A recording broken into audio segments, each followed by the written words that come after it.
Hey, welcome to a pop-up interview here. I'm Rudy Max, the travel journalist. We're going to talk a little bit about frequent flyer miles and how important they are and what you should be thinking about in regard to them now as travel is starting to come back. I'm delighted to be joined by three professionals.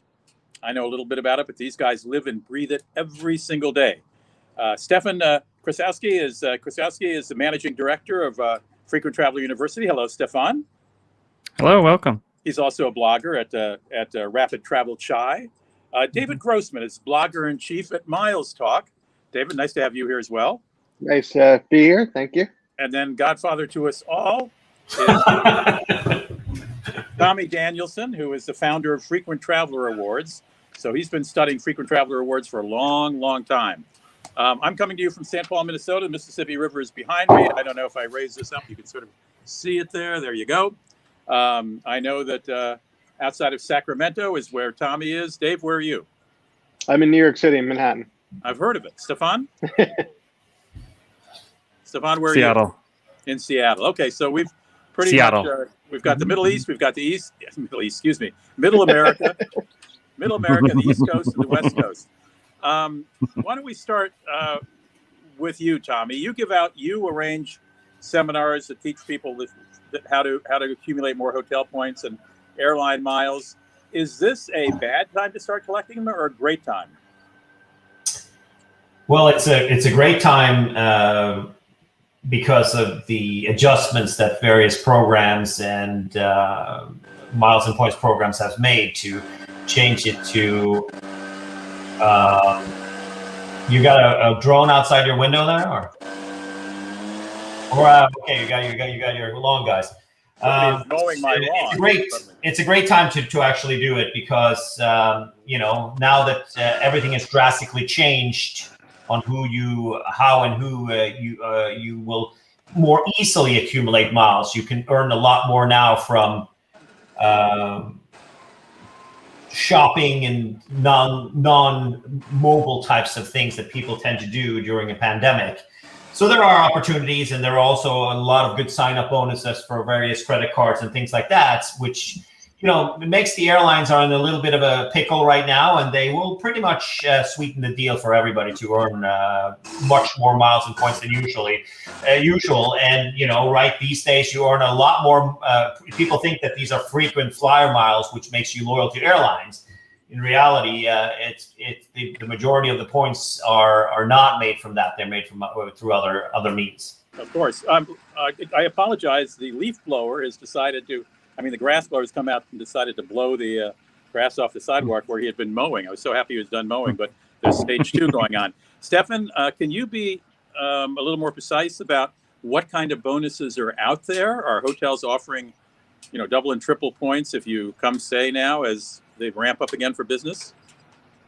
The hotel promotions right now are so-so. Hilton has their continuous extra point offers. Marriott's actually on a pause with their offers, and Hyatt has a pretty solid offer.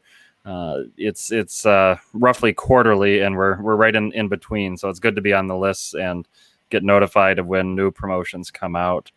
Airlines have been a mixed bag, and more along the lines of getting elite status flyers to re-up. Like Delta has some very aggressive bonuses they've introduced.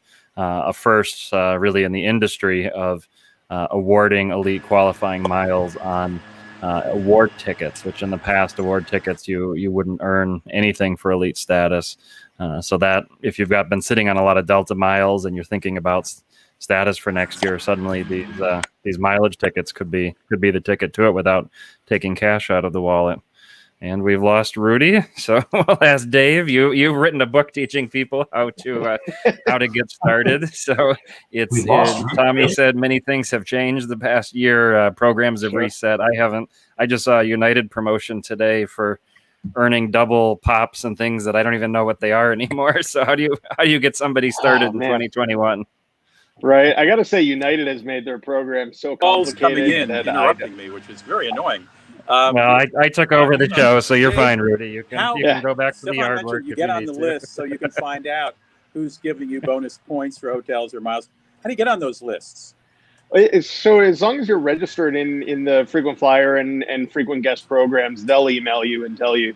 I get emails all the time for programs that I stay with once every few years, but I always still tell everybody, click that link, sign up, because what invariably happens is if you don't, like, obviously they're giving you those bonus incentives to get you to pick them over someone else. That really only works when it's a great offer. But let's say like IHG just came out with a promotion that's 3 times points on stays, but only starting with your second stay. I think it's 2x on your second stay and then 3x on all your stays after that. I can say with 99.9% certainty I'm not going to have at least 2 stays with IHG during the promotion period.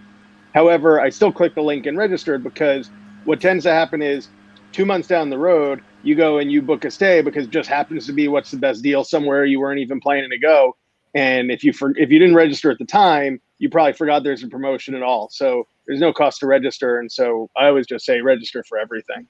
Yeah, register and forget. We saw that a lot early this year with some great Hyatt promos now expired. Yeah. That they had a registration deadline, and people too late thought, oh, now I want to do it. It's funny, and so I wrote a lot about that promotion. I was somewhat obsessed with it, and I am a newly minted globalist now.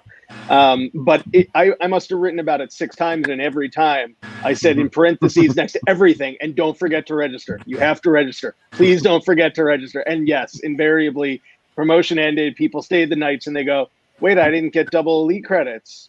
Did you register? Oh, you had to register? Oh, man. So yeah, you really do. You have to pay attention to that. And I do wish that programs would stop trying to make things complicated. Rudy, while you were gone for a second, Stefan was saying how difficult the United program has become to keep in track of with the PDPs and all of this.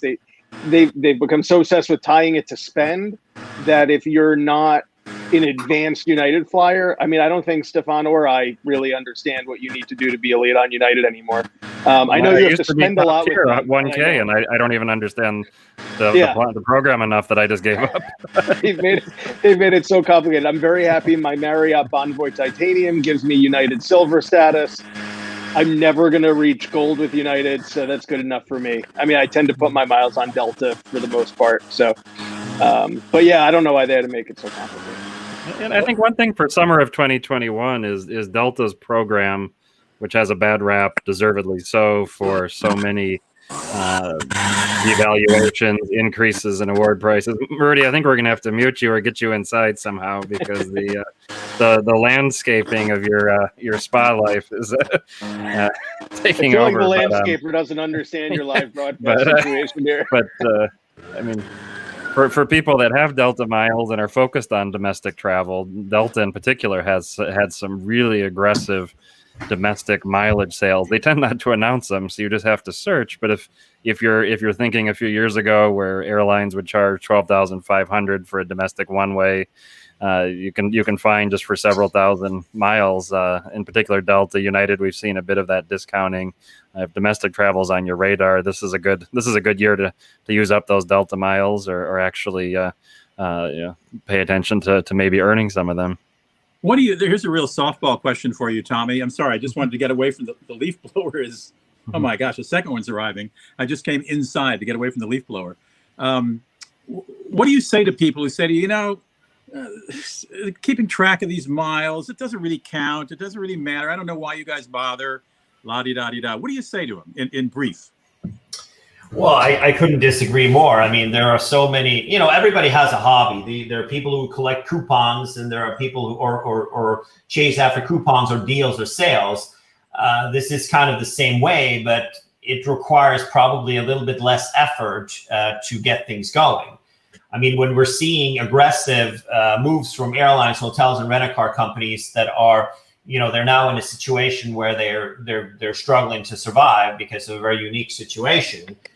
There will be opportunities, and they've approached this very differently, all of them, of how they chose to do things during the pandemic. But when you know that you can sign up for a credit card and earn enough points for 3 tickets, round trip tickets to Hawaii, just for signing up and spending a couple $1,000s on it, which you have 3 or 6 months or whatever the offer is. then it's all of a sudden it's a good proposition that should be looked at. All of these frequent hotel credit cards as well. They offer status. All of them. The majority of them offer one free night every year, which gets you going to. In case of an airline, a free check bag. Yeah, I mean there are cards that offers multiple check bags, and the value. I mean, there's some annual fees to some of these cards, but you can easily earn those back in credits and various things that happen throughout the year. And it's important to note before we start talking more about credit cards, and we obviously that's big part of the game here. In order for this to pay off, these are not credit cards where you buy and you keep a balance, or you pay for a water heater or something. You need to pay that balance off every month and not carry over a balance and start paying interest. If you do that, then the whole game falls apart. It's pointless to be a part of it. I think we might down the road want to do a similar conversation and talk about the different kind of credit cards. In other words, should you have a credit card affiliated with an airline, or should you have a general credit card like American Express or Capital One or Chase that will allow you to apply the points you earn toward miles on maybe 13 airlines or a dozen hotel chains? I think that's probably a conversation we can go into another time. Don't you agree? Or do you want to do it now? We can do it now. I think we need to touch on it because it's very important. It's kind of the foundation of how you do it. Okay, Stefan. I was going to say, and part of this, right. I think for beginners, it's overwhelming, whether it's the credit cards, airlines, or hotels, of so many choices out there, and what. But I've traveled to every country in the world. Stefan, wouldn't you agree? The first thing you decide is, do you want a credit card associated with an airline that you fly a lot, or do you want a general credit card that you can apply to where you can apply the points to different airlines and different hotels? Why don't you handle airline credit cards, and we'll ask Dave to talk about more general credit cards where the points can be spent in different ways.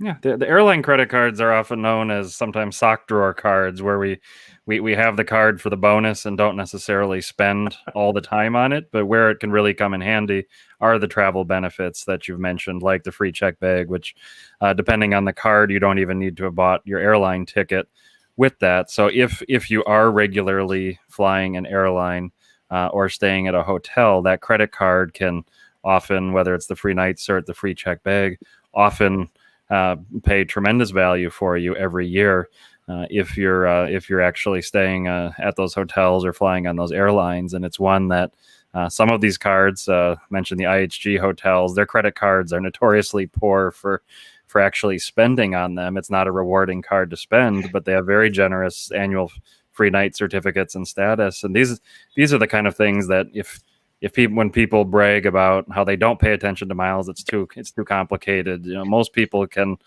manage looking into their account. They have a free night or two to use every year. Click book, it's done. The free night certs for hotels, the airline luggage type benefits. Those are really easy to keep track of. Really easy to take advantage of, and something that can be quite attractive to put it in your pocket. Okay, so those are credit cards directly affiliated with a particular airline or a particular hotel group. Dave, a few words on the more general cards, the ones that like Chase puts out and American Express puts out and Capital One, et cetera, where you can accumulate points that you can apply to both airline miles, a number of airlines, and a number of hotel groups, depending on where you want to allocate them. Absolutely. So I think what Stefan was starting, what he was talking about in terms of why you would have an airline card or a hotel card is important. And it's usually cards that we recommend people get a little bit later in their journey. Once they've, because for multiple reasons. One is that issuers might stop approving you after you've gotten X amount of cards in Y months. So you want to make sure you have the best cards that you're going to be able to spend on. And so I think that distinction, which takes us into the transferable point cards, is the airline and hotel cards tend to be sort of, like you said, sock drawer cards. They're one-trick ponies. There might be a second trick with them. One thing I was just thinking when he was talking about that I wanted to circle back to mention for your audience is there are certain premium airline cards that come with airport lounge access with that associated carrier. Like if you get a Delta Reserve card, it comes with Sky Club access. And it's important for somebody who doesn't otherwise have Sky Club access, flies Delta a lot, and is going to get value out of that because they'll actually give you that. The annual fee of that card is actually less than the price of buying the lounge access outright. So you could save $100, $150 getting the credit card, whatever other benefits come with that card, even if the only thing you wanted was lounge access. But we never recommend starting with those cards because you almost never actually want to spend on any of these co-brand cards. They tend to have the very worst rates unless you're spending at that co-brand. So if you have a Delta card, it's okay to spend on Delta flights, but what about the other 99% of your spend? And that, to your point, should go on the transferable currencies, transferable points cards. So a Chase Sapphire card or an Amex card that earns membership rewards. And I think the most important thing, and if you were going to just sum it up into one summary phrase, like why do you do that? And the answer is because when you accrue miles on an airline card, if you're on an American Airlines Advantage card, if you're on a United card or a Delta card, you can only use those miles with that airline. And of course, you can use them to book partner awards, but you're subject to what that airline does. And all of us in this game know that all airlines and hotel programs do is devalue, right? So they're all going to get less valuable over time. Mm-hmm. And so what you gain with the transferable points cards is optionality, because you were saying before, you might have a dozen or more partners, airlines, hotels that you can transfer to. And so you can basically assess each individual trip and go, okay, well, I know I can transfer these Chase points to whatever it is, 11 or 14 partners. Let me go and see which airlines got the best award rate to where I'm trying to go. Right. And so you might find that like you can get where you're trying to go with Star Alliance. If you only had Delta miles, you'd be completely out of luck because they're in SkyTeam. So with your United card, with your Chase card now, you can be like, okay, well, who can I transfer to? I mean, they transfer directly to United, but you can find an alliance partner that's going to work. So you can always work your best deal. And so what I always advise people to do when they're new is we usually start with Chase for two reasons. One is they have the absolute easiest ecosystem to understand. And two is because they have this rule called the 524 rule where they won't approve you for any cards if you've already gotten 5 personal cards in the last 2 years. So we like to look at the Chase cards first.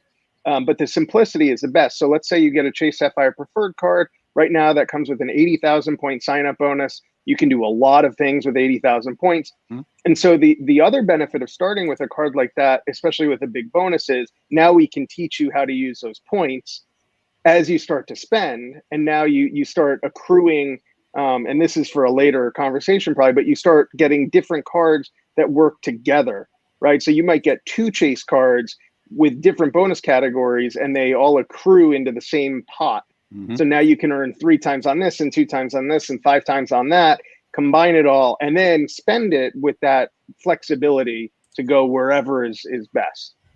Excellent, you guys. I think, Tommy, I think I'm going to wrap this up if that's all right with you, unless you need to add anything. Yeah, I just wanted one thing to what a good example of what Dave just said was we just had an expert in Asian loyalty programs at the virtual FTU that we have once a month, and he blew my mind. I wasn't aware that the transfer rate was so good as what he said. You know, when you are redeeming United miles on ANA, which is their partner, their Japanese partner, to fly them between the US and Japan, it costs in business class. It costs 80,000 miles.